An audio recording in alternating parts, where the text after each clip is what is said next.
The stars were quiet that day, but not empty. A small human ship floated just outside the Galactic Council's main station. Its name was Hope Runner, and it came with a message. The crew had traveled far through dark and dangerous space to bring one warning. Something terrible is coming. Inside the council chamber, tall and strange alien leaders sat in their shining seats. Some were covered in feathers, others had hard shells, and one even had no face, only lights. They watched the human transmission and laughed. A large alien with golden skin, the leader of the council, waved a hand. Humans always think they are important, but they are young, emotional, and dramatic. The message from the humans was simple. They had seen a fleet, big, fast, and unlike anything before. Ships without names, signals, or life signs. Whole colonies in deep space had gone silent after these ships passed by. The humans believed it was not just an attack, but something much worse. They asked the council to take action, but the council had their own ideas. Perhaps it's a pirate group, one alien said. Or maybe humans just want more power, said another. Only one voice in the chamber, a small gray alien named Velen, seemed worried. We should listen, Velen whispered. Humans don't scare easy. If they're afraid, we should be too. Still, the council voted. The decision was clear. No, action would be taken. Back on Earth, the leaders received the council's reply. No help, no support, no belief. Commander Rhea, a calm and sharp-minded woman, stood silently in the command center. They will regret this, she said. Around her, giant screens showed strange patterns in the stars, ships that came and vanished in seconds, signals that made no sense. Something was out there, and it was moving closer. The humans didn't wait. While the council did nothing, Earth began to prepare. Secretly, they called their colonies back, built stronger defenses, and trained for war. They knew they were alone now. In deep space, far from any planet, a scout ship called Dawn Seeker found something terrifying. A station that once held 3,000 alien workers was now floating silently, broken into pieces. No blast marks, no heat, just silence. Like something had erased all life without touching anything else. The crew of Dawn Seeker sent a message. We found it. It's real. Then the signal went dead. When the council heard about the destroyed station, they began to worry. They sent a search team. The search team didn't find the enemy, but they did find a message, burned into the side of a wall in human letters. We tried to warn you. Now whispers spread through the council worlds. Fear began to grow. Could the humans be right? Some asked. But still, most leaders refused to believe. It's just a game, they said. A way to scare us into listening to them. Back on Earth, Commander Rhea stood before a map of the galaxy. Red dots showed the missing colonies. Blue dots showed council patrols. But between them was a new kind of darkness, places where even light didn't return. They're coming through the void, she said quietly, not using normal space. That's why the council doesn't see them. Her second in command, Captain Singh, nodded. And they're not attacking randomly. They're testing us. Watching. Commander Rhea looked out the window at Earth's orbit. Dozens of human ships circled the planet. She had ordered all human scientists to work on new weapons. Engineers worked day and night. No one complained. Everyone knew this was not just a war. It was survival. The next week, another signal came. A council world named Terrion 5 had gone, silent. The council sent ships to check. They arrived to find empty cities, quiet streets, and no bodies. Not even bones. It was like the people had been pulled from reality. This time, the council did not laugh, but they still didn't ask humans for help. Pride stood in their way. On a hidden moon, far from both Earth and the council, a small human base received strange readings. A massive object was coming their way. No ID, no known drive, and no heat. Just cold. Dead cold. The human team powered up their defenses and sent one final message to Earth. We are not alone. And they are not peaceful. Then, silence. Commander Rhea read the message and closed her eyes. They didn't take us seriously, she said softly. So now, we stop talking. And so began a new phase of humanity's plan. No more warnings, no more diplomacy. They would protect their own. Whether the Council joined them or not, no longer mattered. In the darkness of space, something was watching, listening, waiting, and the humans were preparing. A bright green planet named Elvor 9 was one of the Council's oldest colonies. It had schools, families, and peaceful gardens. One morning, a patrol ship flew above it and saw nothing strange. But when it returned just 3 hours later, the planet was silent. The cities were there. The buildings stood. But not a single voice was heard. No bodies, no signs of a fight, just emptiness. The ship sent a message back to the Council. The planet is quiet, too quiet, it's like they vanished. The Council grew nervous. This was not a human colony. It was one of their own. Now they could not deny the danger. But still, many leaders believed it was a natural disaster, or maybe a strange disease. They refused to believe it was an enemy, and definitely not the one humans had warned them about. Meanwhile, far away from Council space, humans had already changed their plans. Earth was no longer open. All messages from the Council were ignored. Colonies were moving quietly, away from shared borders. Ships were being built faster than ever. Soldiers trained in silence. Every human knew now the Council would not save them. On Mars, inside a cold underground base, Commander Rhea watched the stars with sharp eyes. Her team had created a map of the missing planets. Dots disappearing one by one, always in a strange pattern, like pieces being picked from a game board. We're not facing an army, Rhea said. This is a hunt, a test. Captain Singh frowned. Then why hasn't it attacked us yet?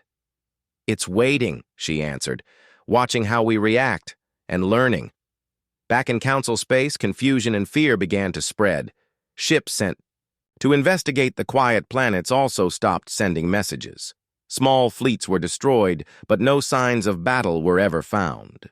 No damage, no escape pods, just silence. The Council began to panic. They tried to contact Earth again. We need your help, one message said. Another pleaded, if you have any more information, please share it. But Earth gave no answer. In a far-off region of space, a Council scout team found something strange, a human base on a dead moon. It had strong defenses, large weapons, and strange new technology. But it wasn't hiding. It was watching. One of the alien commanders, a four-eyed creature named Caven, landed his ship and walked toward the base. Human guards pointed weapons at him. He raised his arms. We mean no harm, he said. We just want to talk. A human officer stepped forward. We warned you. You didn't listen. Now we prepare. Alone. Caven looked at the walls of the base. Painted on them were words. No more talk. No more waiting. Earth stands alone. Back at the Council station, leaders argued loudly. Some wanted to make peace with humans again. Others thought Earth was hiding something. A few believed humans were behind the attacks. One leader screamed, "They want to scare us and take our power!" Only Velen, the quiet gray alien, remained calm. They warned us, and we laughed. That was our mistake. Now, more planets began to vanish. Not just colonies, but full worlds. Even the Council's communication relays started to go dark. A powerful signal jammed their systems. No messages could escape once a planet was attacked. It was like the enemy wanted them to stay blind. One council fleet tried to set a trap. They waited near a small mining colony, hiding among the moons. But when the enemy arrived, it was already too late. The colony was gone before they could react. The enemy ships did not even see the council fleet. Or maybe they didn't care. That night, Commander Rhea stood in front of a screen showing the enemy's path. "They're avoiding us," she said. "They don't strike human colonies. Not yet." "Why?" Captain Singh replied, "Maybe they see the council as weak, and us as a challenge." Rhea nodded. "Then we need to be ready. No more warnings, no more waiting. The storm is here." Suddenly, a new message arrived from the edge of the galaxy. A deep signal, old and cracked, from a long-lost human ship called the Horizon. It had vanished years ago. The signal was just 3 words. "They are coming." Then silence. A chill passed through every room on Earth. People stopped what they were doing. Even the soldiers stood still. Everyone understood. The silent storm had arrived, and this time no one would be saved by diplomacy. Far beyond the stars, a shape moved through the dark. It had no name, no lights, no warmth, but it had one goal: to erase. Not to win, but to erase everything. The council kept asking questions. The humans had found their answer. Now, they were building a response, and it would be loud. The Galactic Council could no longer hide their fear. Too many planets had gone silent. Too many ships had vanished without a trace. What started as whispers of worry had now become loud arguments in the council chamber. "We need answers," one alien shouted. "Why is this happening? Who is doing this?" But no one had an answer. Finally, the council decided to send a high-ranking ambassador to Earth. Maybe the humans knew more. Maybe they had technology or secrets that could help. The ambassador, a tall alien with smooth silver skin named Raylan, was known for his calm voice and sharp mind. He arrived near Earth with 4 ships and a message of peace. When he entered Earth's orbit, what he saw shocked him. Hundreds of massive human warships were parked in space. New stations were under construction. Weapons were everywhere. Earth looked like a planet preparing for the end of the galaxy. Raylan sent a message to the humans. "We come in peace. We wish to speak." A reply came quickly. "You can land, but only you." "No guards, no tricks," Raylan agreed. He landed in a wide-open field near a mountain base. 2 human soldiers met him. They were calm, but not friendly. He was taken to Commander Rhea. She stood in a dark room, staring at a screen full of red and blue dots. Without turning, she spoke. "You didn't listen. We warned you." Raylan tried to smile. "The council was wrong. We admit it now, but we need your help. Many lives can still be saved." Rhea turned to face him. "We gave the council every chance. You laughed. You ignored. Now you want help? When it's your people disappearing?" Raylan lowered his head. "Yes. We need you." There was silence in the room. Then Rhea spoke coldly. "Earth has decided. We will no longer send warnings. We will not ask, and we will not beg. We will fight, alone if we must." Raylan was surprised. "You would let the rest of the galaxy fall?" She walked toward him. "We warned you. You chose pride. Now we choose survival." When Raylan returned to the council, he gave his report. "Earth is preparing for war, not with us, but without us. They will fight this threat alone." The council was angry. "How dare they ignore us?" one leader shouted. "They are hiding something. Maybe they are the ones behind all this." Another alien stood up. "Maybe they caused the disappearances to scare us." Valen, the small gray alien who had always defended the humans, stood slowly. "You are blind. The humans begged us to listen. We mocked them. Now we ask for help, and they say no. Would we not do the same if we were them?" Still, many in the council refused to trust Earth. They decided to act. a small council fleet was ordered to stop the humans from expanding their military bases. "We must control them," said one commander, "for the safety of all." When the fleet arrived near a human outpost, they gave a simple command. "Power down your weapons. We will inspect your station." The reply came instantly. "Turn around, you have no right here." The council ships moved forward anyway. That was a mistake. In less than 10 minutes, the human defense systems activated. Laser beams, smart missiles, and hidden drones filled the sky. 3 council ships were destroyed. The rest fled in shock. A single message followed them. "This is our last warning. Stay away." Now the council was truly afraid.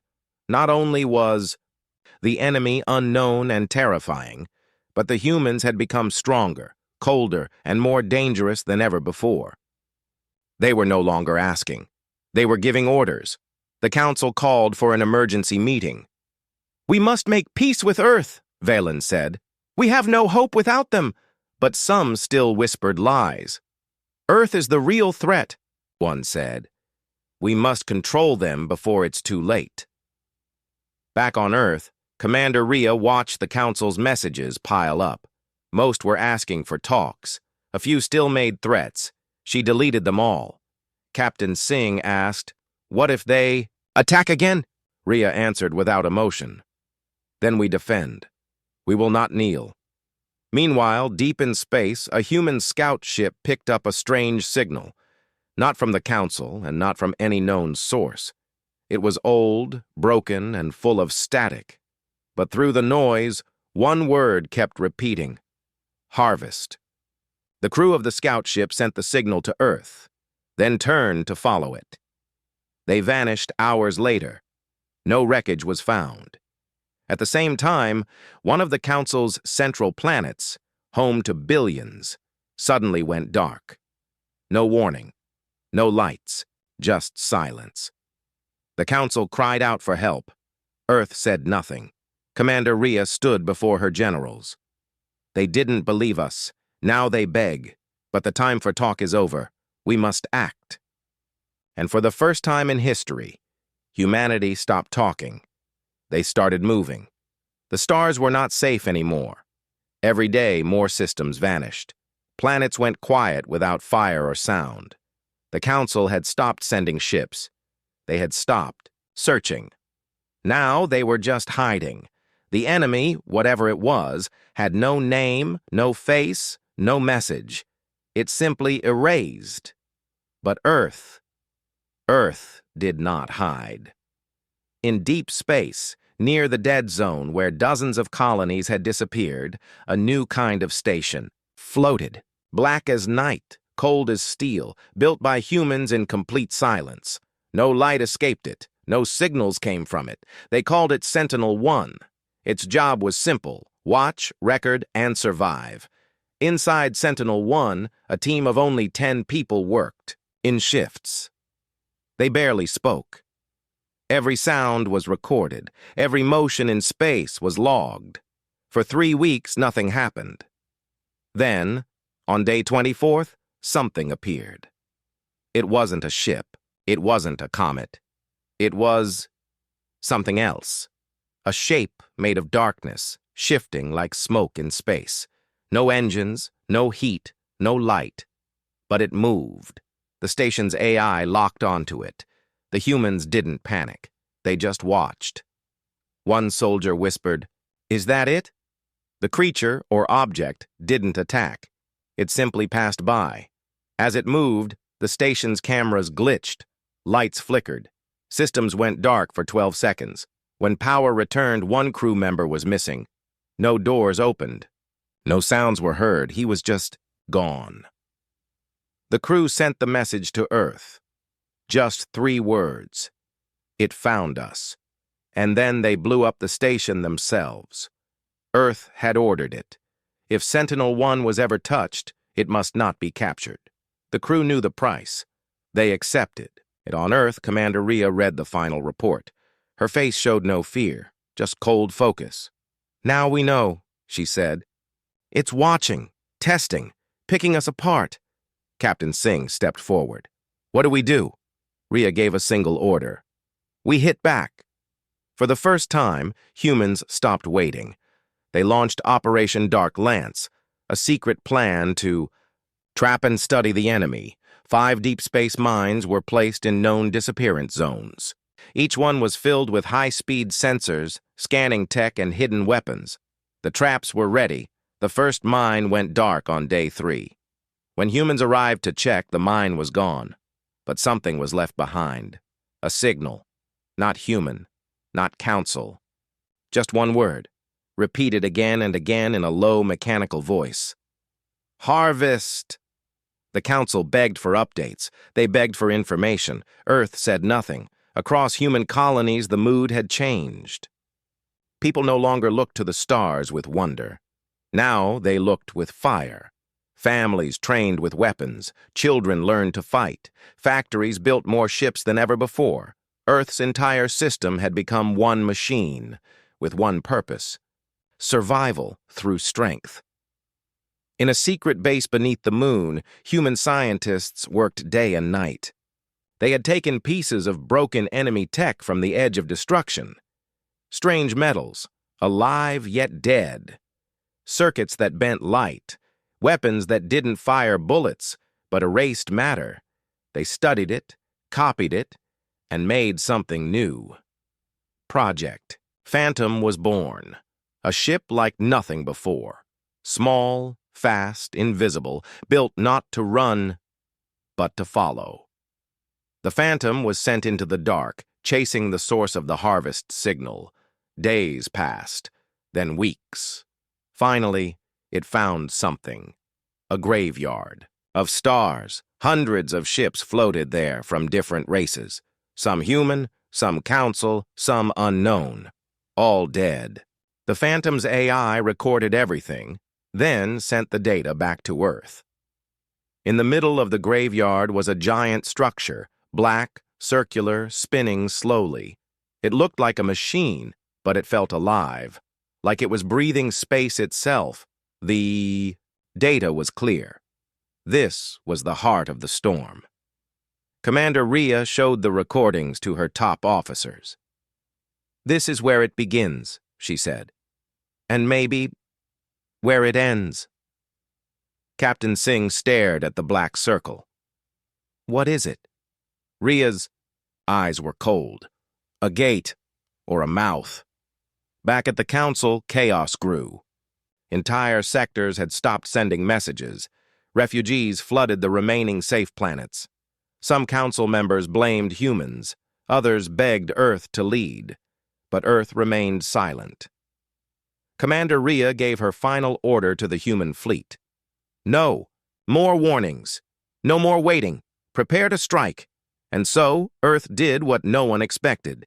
They went into the storm.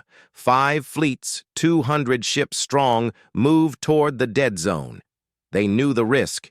They knew they might not return. But they moved like a blade, silent, sharp, and ready. Across human space, one message was broadcast in every language. The Council didn't believe us. The galaxy ignored us. But we will not vanish. We are humanity. We are the fire. And we do not run.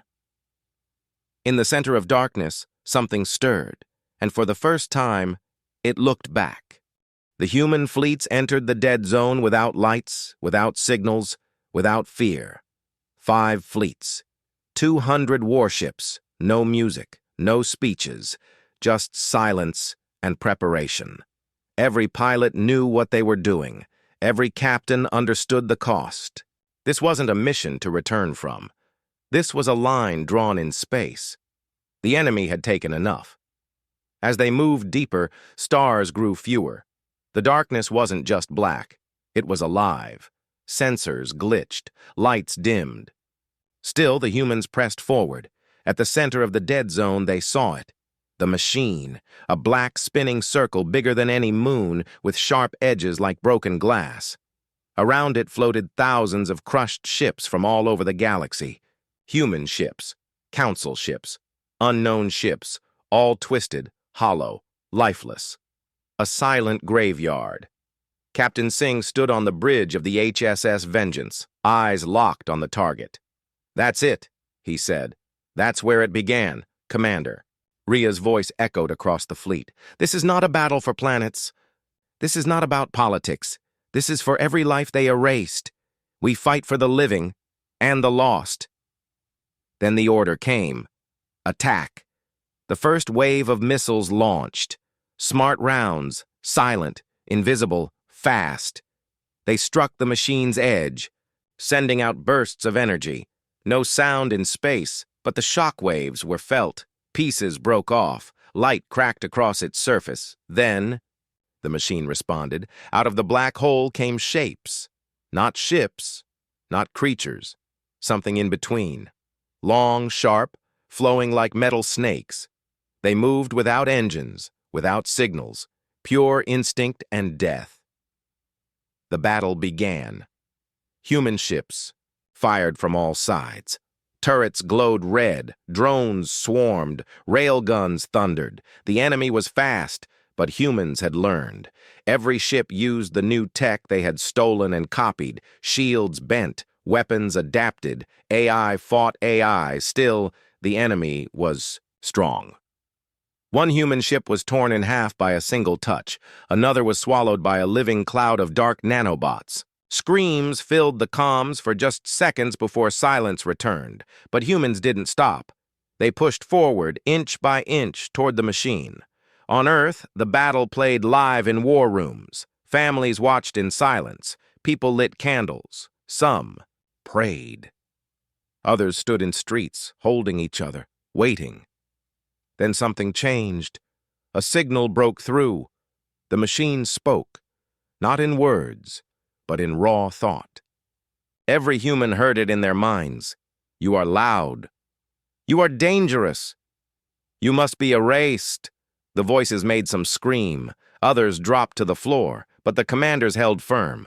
Commander Ria, still calm, sent one message back. "Through the fleet. We are not noise. We are the storm." And then they released the lance. It was Earth's final weapon, a spear of pure energy, charged for days, hidden in the center of the HSS Deliverance. It needed to hit the core. Only one shot. As the Deliverance moved closer, enemy creatures swarmed it. But the ship did not stop. It used its own engines as weapons, burning enemies in its path. Inside, the crew was silent. Every hand was steady. They had trained for this.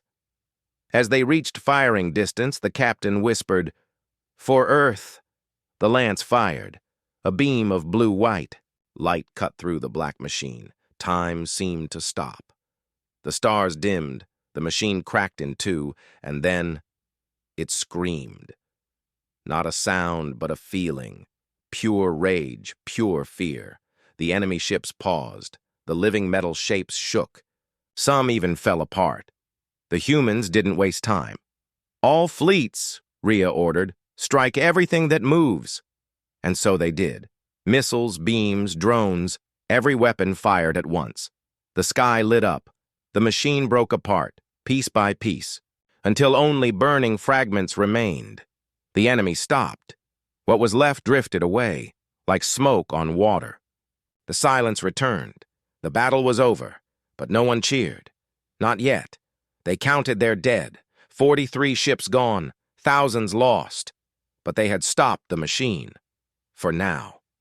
Back on Earth, the people cried. Some shouted. Others just watched. The stars.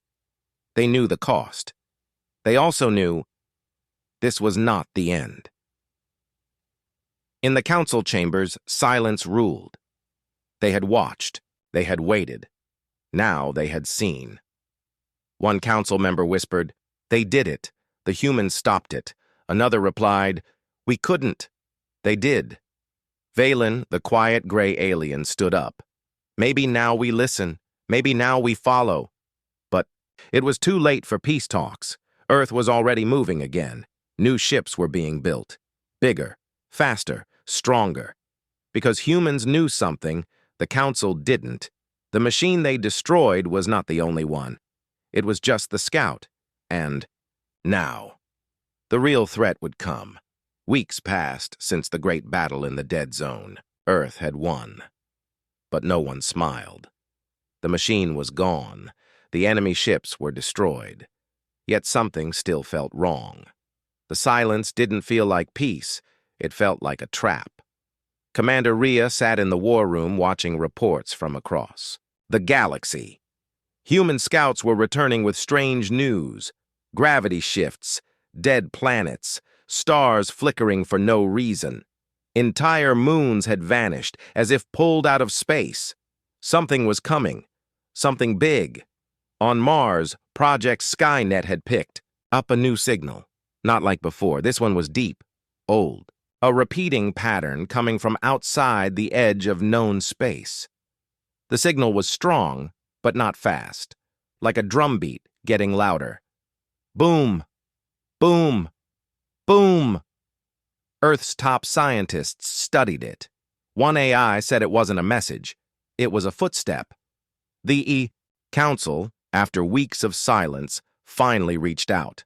They asked for a meeting. This time, Earth agreed. In a giant chamber above Jupiter, Earth and the Council met face to face. Commander Rhea stood tall. Her face was calm, but her eyes were sharp. Velen, the gray alien, spoke first. "We were wrong. You tried to warn us. Now we ask for your help." Rhea nodded.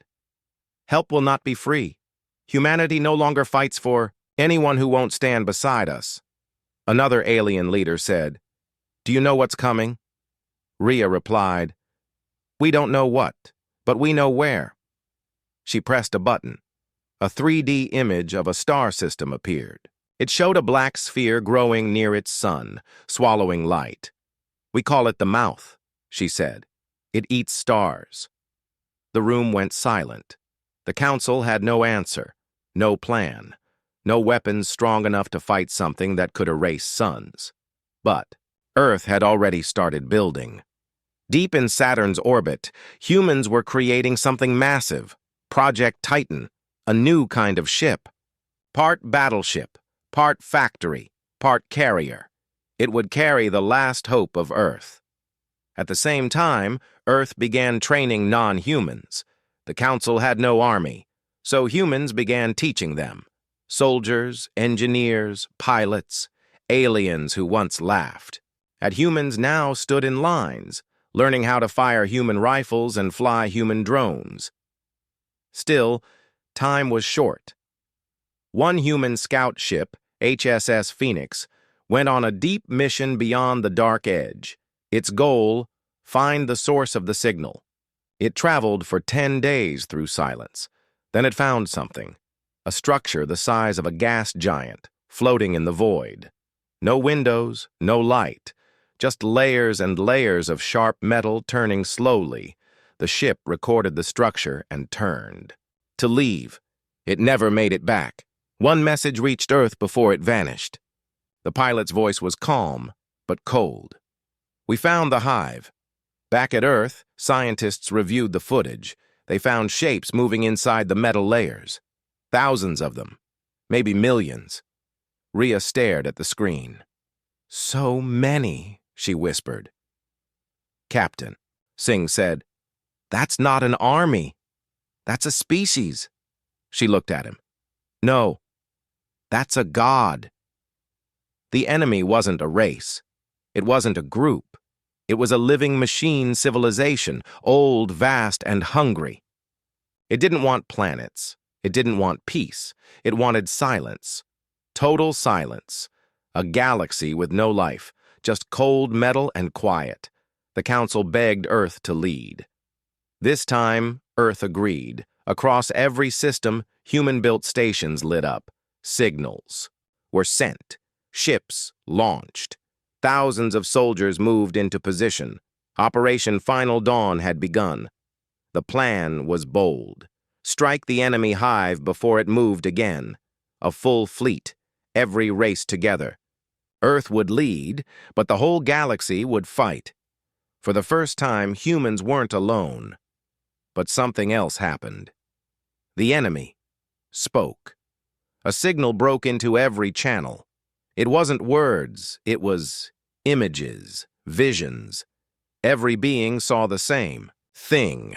Their home planet, dark and cold. Oceans dry, skies black, people frozen in time. The galaxy, dead. The message was clear. This is your future. Commander Rhea stood in front of a camera, broadcasting to every screen across every planet. Her voice was steady. We've seen your vision. Now see ours, she raised her fist.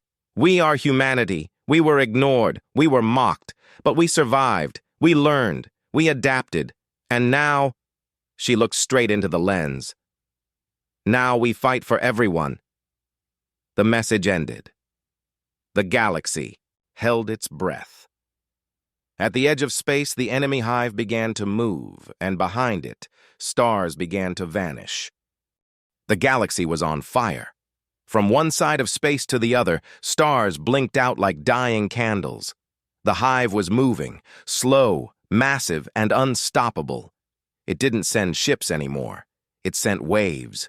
Waves of living metal, clouds of machines, shadows that moved faster than light.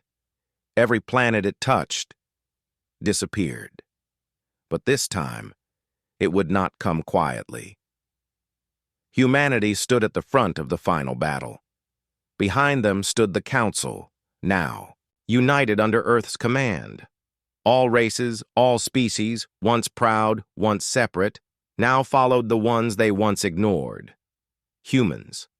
At the heart of the fleet floated Project Titan, Earth's largest and most powerful warship. A ship the size of a city, shaped like a giant arrow, designed not just to fight, but to survive the end. Inside Titan, Commander Rhea looked out into the void. Her face was calm, her hands steady. She had trained her whole life for this. Beside her stood Captain Singh, scars on his face, pride in his eyes. "The hive will be here in hours," he said. Rhea nodded. "We don't wait. We take the fight to them." The order was sent. All fleets, advance. Over 3,000 ships lit up the dark sky. Some small and fast, some heavy and slow, but all moved together. From above, it looked like a wave of stars pushing into the night. As they moved, the hive came into view. It looked like a planet made of teeth and blades, spinning slowly, breathing, alive. From its core, millions of enemies began to pour out, shapes that defied physics, light, and thought. The battle began. Lasers sliced through space. Railguns roared. Missiles tracked their targets across impossible distances. Ships exploded like fireworks, but they kept coming. For every human ship lost, 3 more took its place. For every alien soldier that fell, 10 more stepped forward. Together they fought like a single organism, one mind, one cause. Earth's newest weapon, the Spear of Dawn, launched from Titan.